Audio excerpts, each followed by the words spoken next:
धोने वाली बहू। शादी के पहले से ही विभा को कपड़े धोने का बड़ा शौक था। कभी नल के नीचे तो कभी तालाब के पास। अरे मेरी नीली वाली लुंगी नहीं दिख रही है। विभा की अम्मा, कहाँ रखी है लुंगी? अरे वो तो विभा ने परसों ही धोकर रखी थी आपकी अलमारी में, देखो वहीं होगी।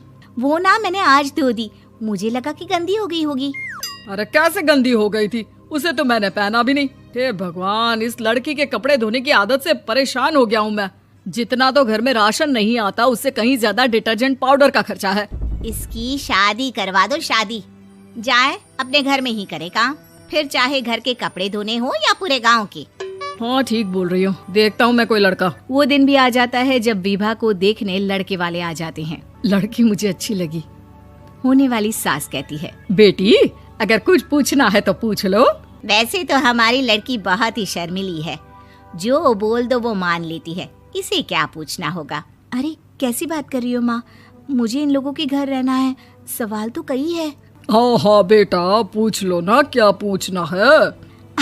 आप लोगों के घर कपड़े कौन धोता है? सास का मुंह बन जाता है। देखो, अगर तुम ये कहना चाहती हो कि तुम्हें कपड़े धोने नहीं आते तो सुन लो, कपड़े मैं ही धोती हूँ, लेकिन तुम्हारे आ जाने के बाद मैं रुमाल तक नहीं धोऊंगी। अरे चुप रहना भाग्यवान, बहू बेचारी घर आई नहीं, उसे डराना शुरू कर दिया।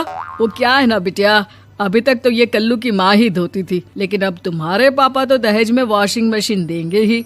तभी विभा की माँ बोल पड़ती है, सवाल भी पूछा तो क्या। वैसे भाई साहब, मशीन की तो फिर भी कपड़े धोने की कैपेसिटी होती है। मतलब जो बिटिया दे रहे हैं ना विभा, इसे कपड़े धोने का बहुत शौक है। ये आप लोगों के क्या, आस पड़ोस गांव मोहल्ले सबके कपड़े धो दे और उफ तक ना करे।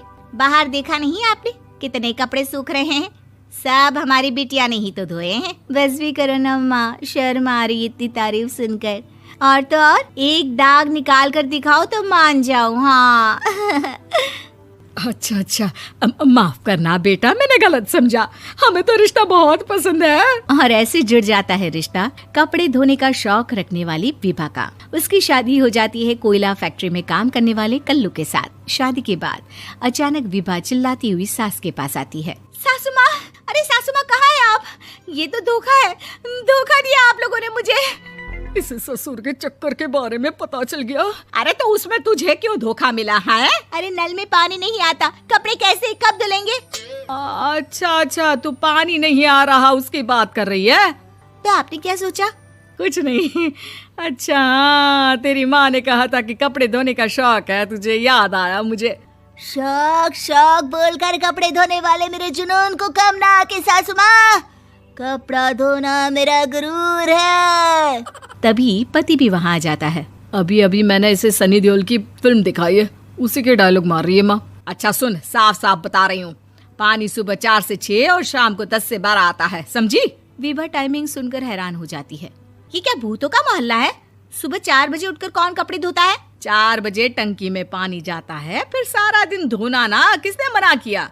अरे कैसी बात कर रही हैं? 200 लीटर की टंकी में कितने कपड़े धो लूंगी मैं, सुबह ही उठ जाऊंगी मैं। अब क्या था, विभा सुबह 4 से लेकर रात के 12 बजे तक कपड़े ही धोती रहती। एक रोज सास पड़ोस से निकलकर कहीं जा रही होती है कि साथ वाली कहती है, हाँ कल्लू की माँ, जरा ये बताओ कि 2 साड़ी है, 2 ब्लाउज और एक पेटीकोट और एक नाड़े वाला लंबा कच्छा। हाँ तो? अरे तो क्या, कितना लोगी धुलाई ये बताओ। धोबन दिख रहे हैं हम क्या?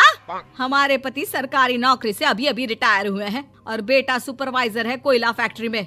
धोबन समझ रखा है हमें।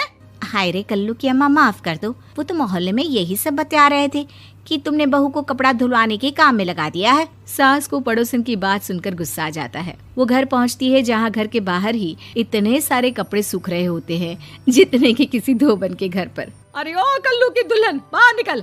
माँ जी यहीं आ जाओ, बाथरूम में चादर धो रहे हैं हम। अरे अभी हम धोते हैं, तुमको बाहर निकलो। ये आस पड़ोस वाले बोल रहे हैं कि हम बहू से कपड़े धुलवा धुलवा कर उसे कपड़ा धोने वाली बना दिए हैं। अरे छोड़ो ना माँ जी, किन लोगों की बातों में आती हो? आस पास के लोगों का तो काम ही होता है कि वो किसी तरह सास बहू को लड़ा दे। बहू सारे घर के कपड़े धोती है, ये क्या कम है? बोलिए। सास को भी लग जाता है कि वो बहू का ये सनकीपन नहीं छुड़वा सकती, इससे अच्छा है कि खुद ही चुप हो जाए।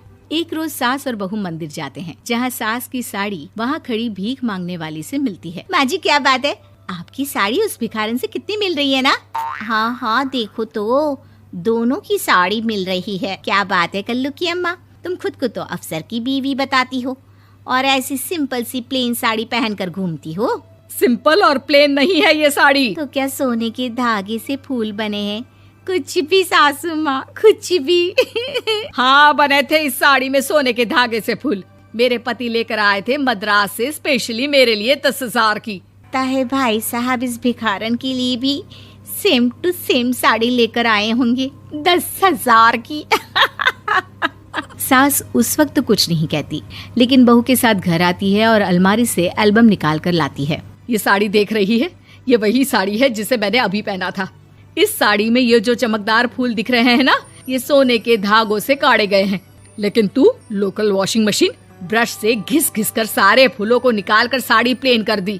मुझे माफ कर दीजिए सासू माँ। और तो और, जब मैंने तुझे तेरी गलती के लिए कुछ नहीं कहा, लेकिन तूने तो सबके सामने मेरा मजाक ही बना दिया। क्यों? बहू को समझ में आ जाता है कि अब से उसका कपड़े धोना बंद।